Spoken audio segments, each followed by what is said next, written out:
बारिश में गरीब ससुराल वालों ने खाए छोले भटूरे। बहुत तेज बारिश हो रही थी और रजत और रोहन सामान की बोरी उठाकर उन्हें ट्रक में लोड कर रहे थे।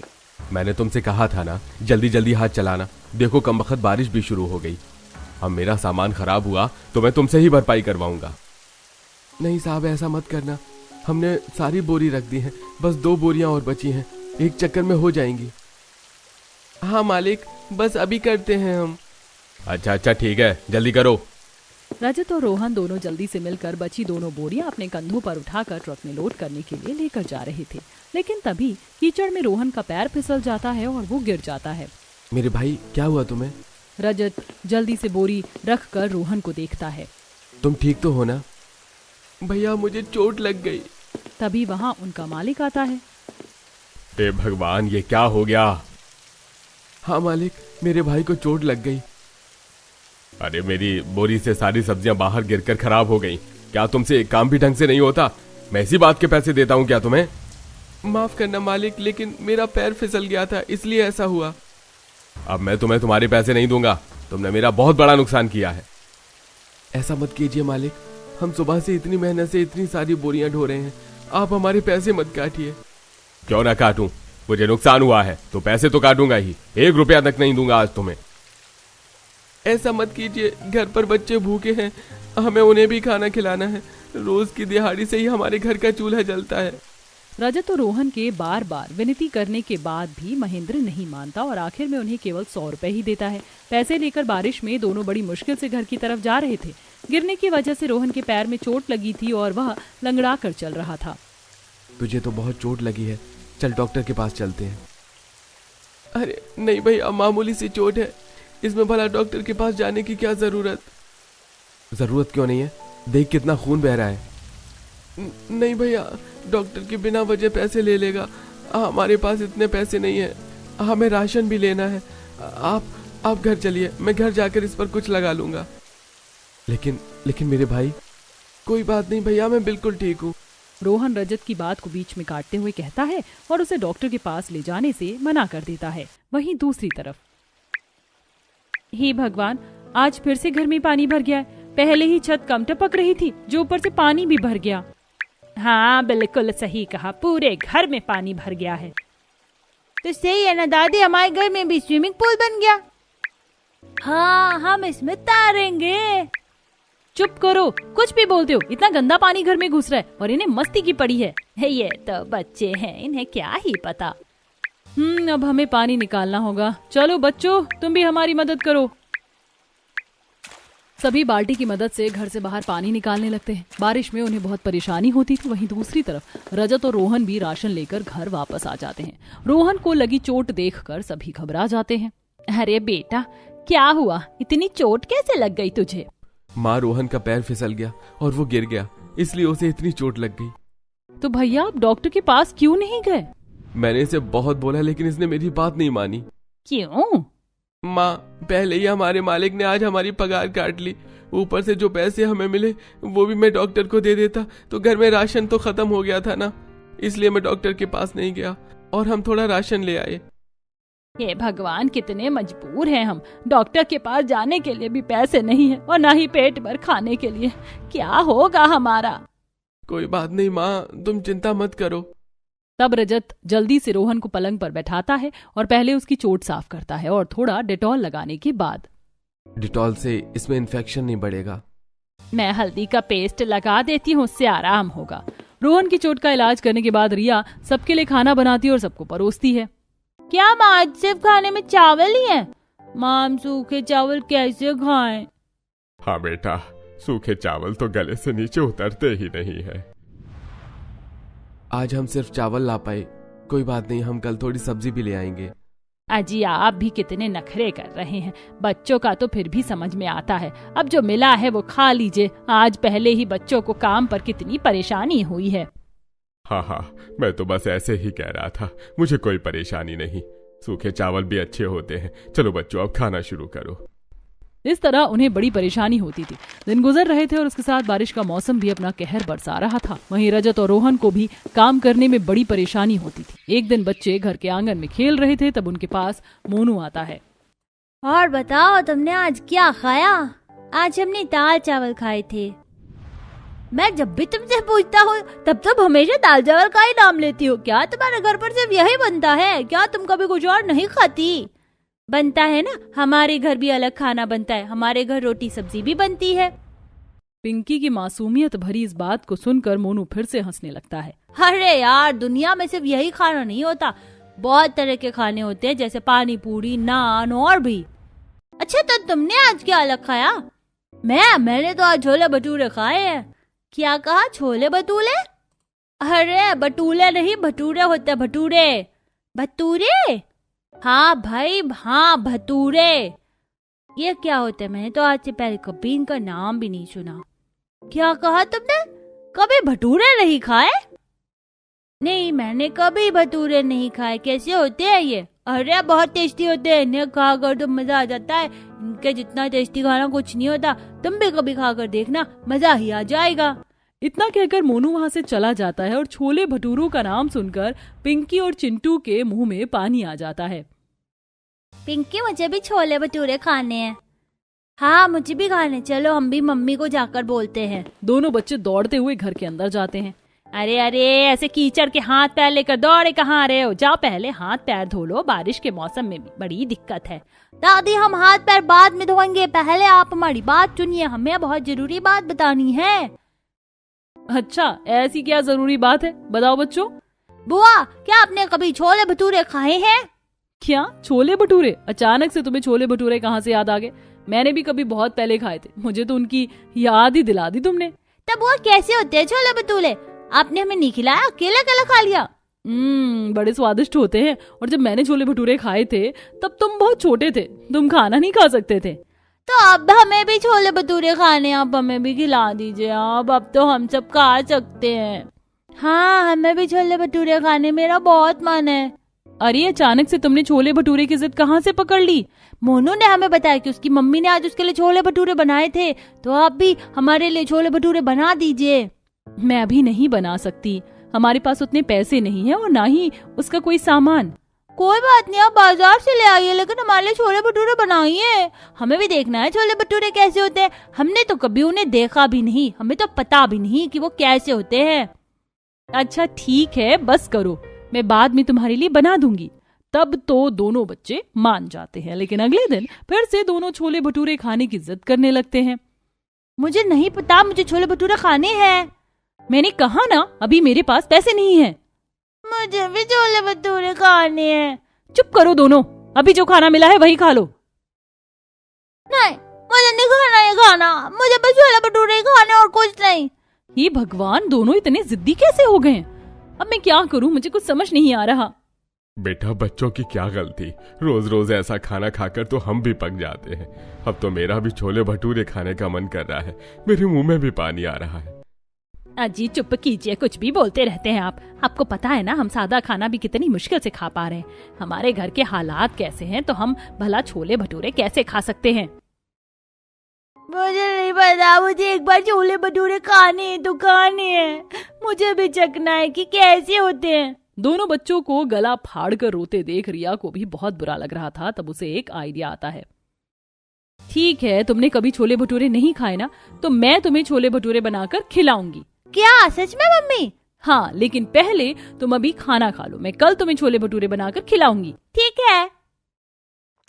पिंकी और चिंटू चुपचाप खाना खा लेते। उसके अगले दिन सुबह, मम्मी आज तो आप हमारे लिए छोले भटूरे बना रही हो ना? हाँ बेटा, बिल्कुल। ये बात सुनकर पिंकी खुश होकर घर के बाहर खेलने चली जाती है। तब, लेकिन भाभी, हमारे पास तो ना छोले हैं, ना मसाले और ना ही मैदा खरीदने के पैसे हैं, तो आप कैसे छोले भटूरे बनाएंगी? बाकी सब तो मैं देख लूंगी, लेकिन मुझे थोड़े छोले और मसाले तो लाने ही होंगे। एक काम करो, तुम पड़ोस वाली काकी से थोड़े से छोले ले आओ और मैं बाजार से कुछ मसाले लेकर आती हूँ। नेहा पड़ोस वाली काकी के घर जाती है। अरे नेहा बेटा, कैसे आना हुआ? काकी, क्या आप हमें थोड़े छोले उधार दे सकती हैं? बच्चों ने छोले भटूरे खाने की जिद पकड़ी है और आप तो जानती हैं हमारे हालात कैसे हैं। हाँ बेटा रुको, मैं अभी लेकर आती हूँ। विमला अंदर आती है और छोले लाकर नेहा को देती है।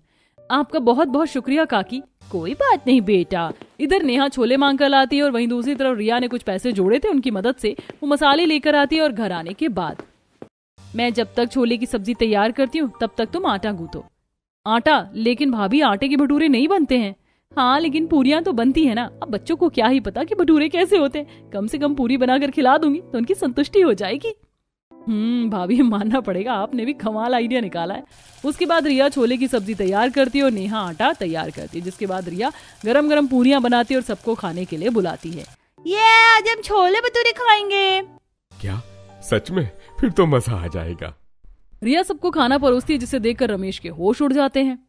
अरे बेटा, लेकिन ये तो।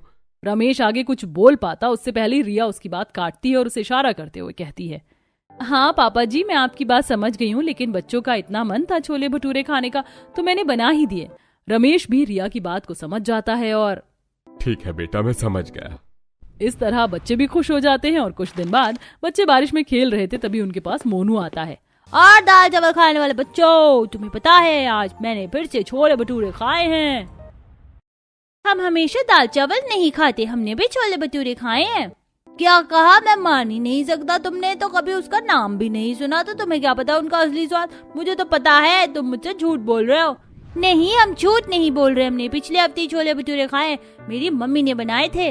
हाँ, बहुत स्वादिष्ट थे, मजा आ गया। मुझे यकीन नहीं है, क्या सबूत है तुम्हारे पास? तुम हमारे घर पर आना, हम तुम्हें भी खिलाएंगे। ठीक है, मैं खुद अपनी आंखों से देखूंगा। कुछ दिन बाद पिंकी और चिंटू फिर से छोले भटूरे खाने की जिद करते हैं, क्योंकि उन्हें अपने आप को सही साबित जो करना था। बड़ी मुश्किलों के बाद आखिरकार रिया उनकी ये डिमांड पूरी करने के लिए तैयार हो जाती है। ठीक है, मैं आज बना देती हूँ, लेकिन तुम ऐसे बार बार जिद नहीं करोगे। ठीक है मम्मी। रिया फिर से सामान उधार लाती है और उनके लिए पूरी और छोले बनाती है। वहीं पिंकी और चिंटू मोनू को भी अपने घर पर बुला लेते हैं। तब देखो, मेरी मम्मी ने छोले भटूरे बनाए, तुम भी खा लो। मोनू सामने पूरी और छोले देखकर हैरान हो जाता है और जोर जोर से हंसने लगता है। तुम्हारी मम्मी ने तुम्हें उल्लू बनाया? ये कोई छोले भटूरे नहीं है, ये छोले की सब्जी के साथ पूरी है। वही मैं सोचूं कि तुम कभी छोले भटूरे कैसे खा सकते हो, तुम्हें कभी छोले भटूरे खाने को नहीं मिलेंगे। इतना कहकर मोनू हंसते हुए वहाँ से भाग जाता है और बेचारी पिंकी और चिंटू का दिल टूट जाता है। आपने हमें उल्लू क्यों बनाया? हाँ, आपने हमारे साथ अच्छा नहीं किया। दोनों बच्चे फूट फूट कर रोने लगते हैं। मुझे माफ कर दो बच्चों, मैंने तुम्हारे भले के लिए ऐसा किया था। हे भगवान, अब मैं क्या करूं, इन्हें कैसे समझाऊं। रिया उन्हें चुप करवाने की कोशिश करती है, लेकिन वो चुप नहीं होते। भाभी, ये ऐसे चुप नहीं होंगे, इनका दिल बुरी तरह टूटा है। अब तो इन्हें एक बार छोले भटूरे खिलाना ही होगा। शाम को रजत और रोहन जब काम पर से घर वापस आते हैं, तब रिया उन्हें सारी बात बताती है। अजी, अब आप ही कुछ कीजिए, बच्चों को भटूरे खिलाइए। मैं इन्हें अभी ढाबे पर लेकर जाता हूँ। चलो बच्चों, हम छोले भटूरे खाने चलते हैं। क्या सच में? चलो पापा, चलते हैं। रजत उन्हें एक ढाबे पर लेकर जाता है, लेकिन जब वहाँ जाकर उसे छोले भटूरे का दाम पता चलता है। अरे, ये तो 100 रुपए की प्लेट है, ये तो बहुत महंगी है। मेरे पास तो सिर्फ 20 रुपए हैं। वहाँ ढाबे पर सभी छोले भटूरे खा रहे थे और पिंकी और चिंटू उनको छोले भटूरे खाता हुआ देख रहे थे, जिससे उनके मुंह में पानी आने लगा। और पापा चलो ना, मेरे भटूरे ले लो। हाँ पापा, ले लो। दोनों बच्चे मासूमियत से रजत को देख रहे थे, लेकिन रजत करता भी क्या। बच्चों, अभी मेरे पास पैसे नहीं है, हमें घर वापस चलना होगा। रजत की ये बात सुनते ही दोनों बच्चों का दिल टूट जाता है और उनकी आंखों में आंसू आ जाते हैं। आंखों में आंसू लिए दोनों बच्चे घर वापस आते हैं और बिना खाए पिए ही सो जाते हैं। पता नहीं मैं कैसा पिता हूँ, मैं उनकी खाने की भी एक इच्छा भी पूरी नहीं कर सका। कोई बात नहीं जी, आज हम छोले भटूरे नहीं खिला सके तो क्या हुआ, हम अपने बच्चों को एक बार छोले भटूरे जरूर खिलाएंगे। इस तरह दिन गुजरते हैं। उनकी हालत काफी खराब थी। ऐसे ही एक दिन बहुत तेज बारिश हो रही थी और सभी बाहर आंगन में बैठे थे। ये तो छोले भटूरे की खुशबू है। हाँ, बहुत अच्छी खुशबू आ रही है, लेकिन हमें कभी छोले भटूरे खाने को नहीं मिलेंगे। हाँ, सच कहा बच्चों, बहुत अच्छी खुशबू आ रही है। मेरा भी छोले भटूरे खाने का बहुत मन कर रहा है, मेरे मुंह में तो पानी आ गया। सच कहूँ तो इतने दिनों से छोले भटूरों का नाम सुन सुनकर और आज इतनी अच्छी खुशबू के बाद तो मेरा भी छोले भटूरे खाने का मन करने लगा है। तभी मोनू छोले भटूरे खाते हुए अपनी छत पर आता है और जैसे ही पिंकी और चिंटू उसकी तरफ देखते हैं, तब वह भटूरा खाते हुए उन्हें चिढ़ाता है। देखो देखो, मैं असली छोले भटूरे खा रहा हूँ, तुम तो नकली छोले भटूरे खाते हो। ऐसे मजाक उड़ाकर मोनू वहाँ से चला जाता है। लगता है हमें कभी छोले भटूरे खाने को नहीं मिलेंगे। सही कहा, क्या हम कभी असली छोले भटूरे खा पाएंगे? दोनों बच्चों को उदास देख रिया का कलेजा कांप जाता है। अगले दिन रजत खुश होकर आता है। चलो बच्चों, आज मैं तुम्हें सच में छोले भटूरे खिलाऊंगा। नहीं, हमें कहीं नहीं जाना। उस दिन भी हमने दूसरों को खाते हुए देखा तो खुद नहीं खा पाए थे। हाँ, उस दिन भी आपने हमें उल्लू बनाया था। नहीं बच्चों, मुझे पता चला है थोड़ी दूरी पर यहाँ एक साप्ताहिक बाजार लगता है जहाँ पर सस्ते छोले भटूरे मिलते हैं। मैं तुम्हें आज जरूर खिलाऊंगा। रजत दोनों बच्चों को मनाकर बुधवार को लगे साप्ताहिक बाजार में ले जाता है। वहाँ 20 रुपए की एक छोले भटूरे की प्लेट मिल रही थी। भैया 1 प्लेट छोले भटूरे देना। ठीक है, अभी देता हूँ। उससे छोले भटूरे लेने के बाद रजत पिंकी और चिंटू को छोले भटूरे खिलाता है। छोले भटूरे खाकर दोनों बच्चे बहुत खुश हो जाते हैं। ये तो बहुत स्वादिष्ट है, सच में मजा ही आ गया। हाँ, मुझे भी छोले भटूरे बहुत अच्छे लगे। मैंने आज से पहले इतना स्वादिष्ट खाना कभी नहीं खाया। हाँ बेटा खाओ, जी भर कर खाओ।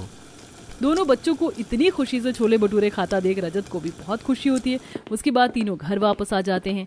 आज तो मजा ही आ गया। हाँ, मुझे भी बहुत अच्छा लगा। दोनों बच्चों को खुश देखकर सभी बहुत खुश थे, लेकिन काश हमें भी छोले भटूरे खाने को मिल जाते। हाँ, मेरा भी छोले भटूरे खाने का बहुत मन है। उनकी ये बात सुनकर रिया को कुछ सूझता है और वो अगले ही दिन बारिश में भीगती हुई एक ढाबे में काम ढूंढती है और उसे बर्तन साफ करने का काम मिल जाता है।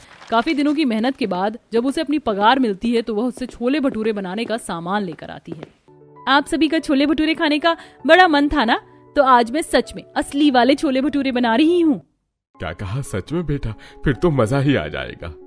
हाँ भाभी, फिर तो आप अपना जादू दिखा ही दो। बस फिर क्या था, रिया छोले भटूरे बनाती है जिसकी खुशबू से पूरा घर महक उठता है और फिर रिया सबको छोले भटूरे परोसती है। मजा आ गया। मैंने इतना स्वादिष्ट खाना कभी नहीं खाया। अरसा हो गया था कुछ स्वादिष्ट खाए हुए। सच में पापा, बहुत समय बाद कुछ स्वादिष्ट खाने को मिला है। सच में बेटा, तूने हमारे लिए इतनी मेहनत की। मम्मी, आपके छोले भटूरे तो बाजार वाले अंकल के छोले भटूरे से भी बहुत स्वादिष्ट है। हाँ भाभी, पिंकी सही कह रही है। आपने तो कमाल ही कर दिया। बहुत स्वादिष्ट छोले भटूरे बनाए हैं आपने। क्यों ना रिया, तुम भी अपना छोले भटूरे का काम शुरू कर दो। साप्ताहिक बाजार में इसमें बहुत मुनाफा होता है। हाँ, बहुत अच्छा आइडिया है।